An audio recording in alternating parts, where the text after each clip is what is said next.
বিলাল ভাই, আমার যে বেতাটা গোটা বাংলাদেশ যদি বিক্রি করে দেন এক রাইতে আমার যে কষ্ট হয় এই কষ্টটার মূল্য হবে না। এখনো পর্যন্ত কিন্তু বিলাল একটা পুশ করলো না যে সাইদের জন্য সবাই দোয়া করবেন বা ইন্না লিল্লাহি ওয়া ইন্না ইলাইহি রাজিউন, এরকম কথা বলে একটা পুশ করলো না। এটা আমাদের আরেকটু আক্ষেপ পাইছে। আসসালামু আলাইকুম দর্শক, আবু সাইদ ভাই চলে যাওয়ার পর থেকে একটা পক্ষ আরেকটা পক্ষকে একেবারে নাজেহাল অবস্থা করে ছেড়ে দিয়েছে। বিল্লাল তো সরাসরি বলতেছে যে আবু সাইদের নাকি লিভার ক্যান্সার হয়েছিল মদ্যপান করার কারণে। এই যে একটা ব্লেম আবু সাইদ সম্পর্কে বিল্লাল তুলেছে, আমরা ইতিপূর্বে আমাদের ভিডিওতে সেটি আপনাদেরকে দেখিয়েছি। এটা আসলে কতটুকু সত্যতা বহন করে? বিল্লাল কি জানে যে আবু সাইদ মদ্যপান করতো বা কি করতো না করতো, এগুলো কি জানে? আর আবু সাইদের মৃত্যুর পরেও বা কেন তাকে এই তথ্যগুলো এই কথাগুলো আসলে ছড়াইতে হবে? বিল্লাল আসলে কি চাচ্ছে? সে আবু সাইদের জন্য যে টাকা তুলেছে সেই পুরো টাকাটা তো তাকে দেয়নি, বরং উল্টো তার সম্পর্কে বিভিন্ন ধরনের ব্লেম আসলে দিচ্ছে। বিল্লাল আসলে দাবি করতেছে যে আবু সাইদ ইচ্ছা করে তার চিকিৎসা করায়নি এবং তার যাতে পরবর্তী প্রজন্ম অর্থাৎ তার তিনটা বাচ্চা যাতে ভবিষ্যৎ সুনির্দিষ্ট হয় বা ভালো হয়, তারা যাতে কিছু করতে পারে সেজন্য হচ্ছে মূলত টাকাটা তুলছে। এই যে কথাটা বলছে, এইগুলো আসলে কতটুকু সত্য? সত্যিকার অর্থে কি আবু সাইদ নিজে চিকিৎসার জন্য টাকা তুলছে নাকি তার সন্তানদের ভবিষ্যৎ নিশ্চিত করার জন্য টাকা তুলছে? চলেন আমরা এই বিষয়ে কিছু ভিডিও ফুটেজ দেখে নেই, তারপর আলোচনা করব, তাহলে আপনাদের বিশ্বাস হবে। হ্যাঁ, সঙ্গেই থাকবেন। সূরা দুইবার কোরআন ইয়াসিন পড়ার পর সূরা নাবার যখন শেষ আয়াতটা পড়ি, এভাবে ছাড়ছে যে পরে আর দম আসা যাওয়া করতেছে না। আবার এই যে লাইফ সাপোর্টটা আপনারা দেখছেন যে এই আইসিইউর ভিতরে লাইফ সাপোর্ট থাকে, মিশিং থাকে, কম্পিউটার ফিট করা থাকে। তো আমি লাইফ সাপোর্ট গিয়ে তাকায় দেখলাম যে একবারে এই লাল যে দাগগুলি এগুলি একবারে 100% এবং যে সবুজ যে দাগগুলি একবারে 0%, এভাবে মানে আসা ওঠা নামা করতেছে। সর্বশেষ যে বিষয়টা, মৃত্যুর আগে যে বিষয়টা, এটা আমি বলবো। গতকালকে আমি আর এই যে মুফতি আজহার, আমরা আব্দুল হামিদ মেডিকেল, আপনারা জানেন এটা করিমগঞ্জেই আব্দুল হামিদ মেডিকেল। তো এখানে আমরা গেছি গত রাত্রে। সে বলতেছে যে তামিম ভাই কোথায় এবং মুফতি আজহার কোথায়, মানে আমরা সবসময় কোরআন পড়ি তার পাশে বৈশা। তো রাত্রে একটা সময় সে বলতেছে, তো আমরা সকালবেলায় চলে গেলাম, গিয়া সারাদিন রইলাম। সে সারাদিন আইসিইউতে, দেখা করা যায় না। এরপরে যে মাগরিবের আগে আগে আমরা চেষ্টা করতেছি যে আইসিইউর ভিতরে গিয়ে দেখা করার জন্য, কিন্তু ডাক্তার নার্সরা দিতেছে না। তো হঠাৎ করে একজন নার্স আসলো, আসা বললো যে এখানে কি কোরআন তেলাওয়াত করতে পারে? আমরাই তো যাওয়ার জন্য বলতেছি, আমরা কোরআন তেলাওয়াত সবসময় করি। তো আচ্ছা, দুইজন হুজুর আসেন না। প্রথম বলছে তুমি আসো, হে মুফতি সাহেব একটু বাইরে গেছে আর কি। পরে আমি গেলাম, সূরা ইয়াসিন আপনার দুইবার পড়লাম, শুরু থেকে শেষ পর্যন্ত দুইবার পড়লাম। তার যে অবস্থাটা, আমি তার পাশেই সব কিছু আপনার মেশিন ফিট করা, আইসিইউর ভিতর তো জানেনি তুই, সব ধরনের মেশিন ফিট করা থাকে। পাশে বসে দেখতেছি সে দমটা এইভাবে টানতেছে, আবার কয়েক সেকেন্ড পরে পরে দমটা ছাড়তেছে এইভাবে। কয়েক সেকেন্ড পরে পরে দমটা ছাড়তেছে। আমার নিজেরই এগুলি দেখে নিজেরই মনে হয় শ্বাসকষ্টের মতো আসতেছে। আমার নিজেরই এগুলি দেখে আল্লাহ মানুষকে কত কষ্ট রাখো, এরকম চিন্তা করতেছি। আর কোরআন তেলাওয়াত করতেছি।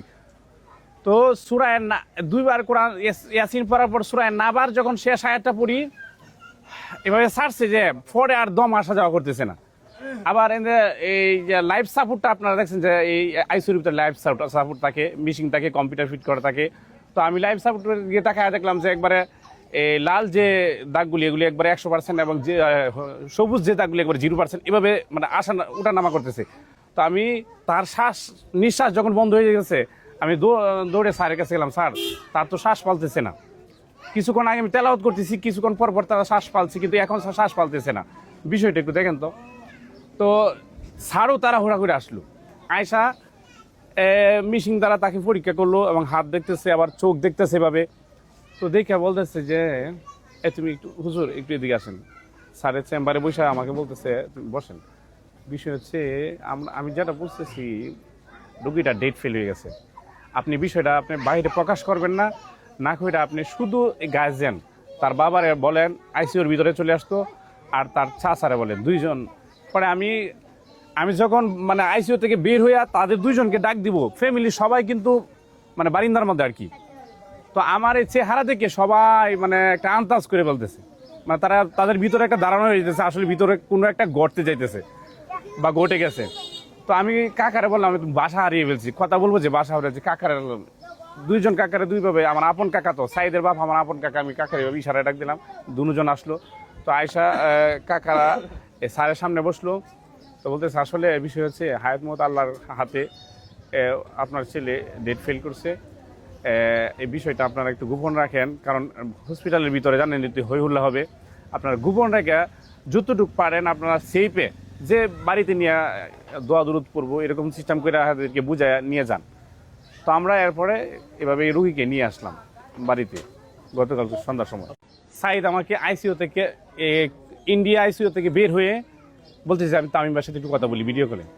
তো সাইদের বড় বোন মোবাইলটাতে ভিডিও কল দিল আমাকে, আমি এই সময় ক্লাসে ছিলাম। তো তার কল থেকে আমি তাড়াহুড়া করে বের হলাম, বের হয়ে রিসিভ করলাম। পরে বলছে ভাই তুমি আমার এখানে প্রচুর খরচ হইতেছে এবং লাগবো আমার যদি লিভার ট্রান্সফার করতে হয়, তুমি শেষবারের মতো একটু সহযোগিতা করো, তুমি তো অনেক কষ্ট করছো, শেষবারের মতো সহযোগিতাটা কি তুমি একটু বিলাল ভাইয়ের কাছে যাও। এই সময় আমরা জানি না যে সে কিশোরগঞ্জ আসতেছে, এটা আমরা জানি না। তো আমি বলতেছি ভাই তুই যদি বলো আমি 7 সমুদ্র 13 নদী পাড়ি দিতে রাজি আছি, তুই চিন্তা করিস না, আমি শেরপুর যাব। তো আপনার আমি বের হয়ে আমি কিন্তু আমার কাকাকে তো তোর আব্বা আমার কাকা ওনাকে নিয়ে যেতেছি রাখ। পরে আমি কাকাকে সাথে আলোচনা করলাম, আমরা প্রস্তুতি নিয়েছি, একবার ব্যাগ গুছাইয়া প্রস্তুতি নিয়েছি শেরপুর যাব। তো যাওয়ার আগে আমি ফেসবুক স্ট্যাটাস দেখলাম যে সে বিলাল কিশোরগঞ্জ লাইভ দেখা আইতেছে যে কিশোরগঞ্জ আসতেছে। তখন আমি বললাম আচ্ছা যাই হোক আলহামদুলিল্লাহ আমাদের একটু সহজ হয়েছে, কিশোরগঞ্জ যেহেতু বিলাল আসতেছে সহজ হয়েছে। তো এরপরে করিমগঞ্জের ক্যাজি শাহিন, সে একজন কন্টেন্ট ক্রিয়েটার বিলালের ভক্ত, তো তার সাথে যোগাযোগ করলাম, সে বিলাল ভাই কোথায় আছে, তো বলতেছে যে আমাদের বাড়িতেই আছে, করিমগঞ্জ আছে, আপনি আসেন, আমার চিনে। তো আমি গেলাম, আপনারা জানেন করিমগঞ্জ কলেজ মোড়ে তার সাথে সাক্ষাৎকার হয়েছে, কথা বলছি। আমরা তো আপনার এই যে বিলালকে আমরা যে অনেক কিছু বলছি যে ভাই আপনি মনে কিছু নেবেন না, এটা শুধু সাইদকে বাঁচানোর জন্য, সাইদকে বাঁচানোর উচিত হওয়ার জন্য, সে তার দ্বারাতে যাতে একটু সহযোগিতা একটু পাই, আমরা শেষ ভরসা নিয়ে গেছিলাম আর কি। কিন্তু শেষ ভরসাটাও আমরা তার কাছে কোনো উত্তর পাই না। প্রিয় দর্শক নিশ্চয়ই দেখেছেন। শুধু একটা কথাই বলবো যে আপনারা এই কাদা ছড়াছড়ি থেকে বেরিয়ে আসুন, আপনারা এই কাদা ছড়াছড়ি আসলে বন্ধ করুন। জীবন অনেক সুন্দর, এটাকে আপনি যদি সুন্দরভাবে সাজাইতে পারেন, কিন্তু আপনি যদি জীবনকে সুন্দরভাবে না সাজাইতে পারেন তাহলে জীবন আসলে সত্যি আপনাকে অনেক বেশি পরিমাণে কষ্ট দিবে। আপনার মন পরিষ্কার করতে হবে, আপনার মাইন্ড পরিষ্কার করতে হবে। সুন্দর মন মানসিকতার মানুষরাই কিন্তু অন্যকে নিয়ে সুন্দরভাবে ভাবতে পারে, কিন্তু কলুষিত মন মানসিকতার মানুষরা অন্যকে নিয়ে সুন্দরভাবে কখনোই ভাবতে পারে না। কারণ যে যেমন সে অন্যকে তেমন মনে করে, একটা প্রবাদ বাক্য আছে যে ঠিক সেরকম, সে খারাপ সে অন্যকেও খারাপ ভাববে, সে ভালো যে ভালো সে অন্যকেও ভালো ভাববে। এটাই হচ্ছে দুনিয়ার চিরাচরিত নিয়ম। আমি যেটা করি আমি মনে করবো যে অন্য আরেকজন মনে হয় সেটাই করে, কিন্তু আসলে আমি যে খারাপ সেটা আমি কখনোই স্বীকার করি না। এটাই হচ্ছে আমাদের দুনিয়ার নিয়ম। এই সকল নিয়ম, এই সকল চিরাচরিত রীতি থেকে আমাদেরকে বেরিয়ে আসতে হবে, তাহলে জীবন অনেকটা সুন্দর হবে। মানুষকে নিয়ে পজিটিভ ভাবে ভাবতে হবে, নেগেটিভিটি সোশ্যাল মিডিয়ায় চড়ানো বন্ধ করতে হবে।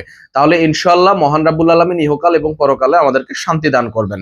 দর্শক আজকের এই ভিডিও ভালো লাগলে লাইক দিবেন, শেয়ার করবেন। সবাই ভালো থাকুন, সুস্থ থাকুন। পরবর্তী ভিডিওতে আবারও দেখা হবে ইনশাআল্লাহ।